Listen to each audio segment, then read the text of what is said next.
structural gap, the difference between recurring revenue and recurring expenses, was $125 million. He seems to think differently. That's not really the talking points that I'm looking for. Tom took over during the greatest expansion of real estate in the history of mankind. In 2001, he started when we had a stock market crash at the dead bottom. The NASDAQ was down 70%, and then real estate expanded and exploded until 2008. He was here during the greatest expansion in the history of mankind in real estate. Yet somehow we didn't build a Coliseum. Somehow we borrowed another $500 million. Somehow we didn't land one big corporate client. We lost 40% of our manufacturing jobs. I disagree with a lot of the things that Dave said. However, what I bring to the table is a proven track record in the real world about how to manage a business. And in my mind, government is a $2.8 billion, 7,000 employee business. And you have Ed Mangano, which we both agree has to go, who went from, I guess, an attorney, or maybe he had a small printing shop that he got from patronage from the Republican Party, to running this $2.8 billion, 7,000 employee company. That's what I've been training for my whole life. Plus, I've been very involved with all my community service. Forget about just the school board, my trips to Haiti and Mississippi and everything else I'm involved with. I have a great balance of structure in my life that I think has led me to the point where I can add tremendous value. I know what the builders want. I know what companies want. They want to come here. I work with them.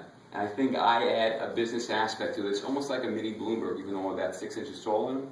The same kind of, and he's got a few extra zeros in his bank than I do. The same kind of mentality that he has, I think I bring to government. And I'm not going to say you have to ban 64-ounce sodas, but there's some creative things you can do. I spoke about bus rapid transit. I spoke about incubators. I spoke about my experience in commercial real estate and bringing builders here. There's a lot of things you can do that we haven't done. We haven't had success in 12 years. And you can, Mangano's going to blame Swazi, Swazi's going to blame Mangano. I'm a fresh start, all right? We've tried those two. They're both good guys. I mean, I like Tom, and Ed seems like a good guy. I hear he'll give you the shirt off his back. But the fact is, we're failing as a county. There's no mistake about it. You can blame, you can point fingers, but we haven't had it. We've tried them both. I think I'm a fresh perspective, and I think I have a skill set that's second to none in this race, and that's why I think I should be elected to county executive.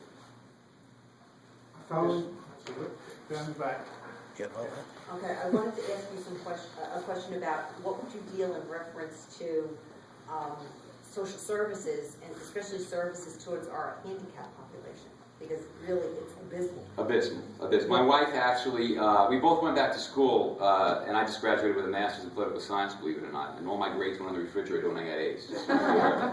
My wife just went back to school, and she's finishing up in social work. Okay. She's worked at FEGS, which is with the mentally ill and the handicapped, and she's worked now in North Shore Family Guidance. I've got an inside perspective on what's going on.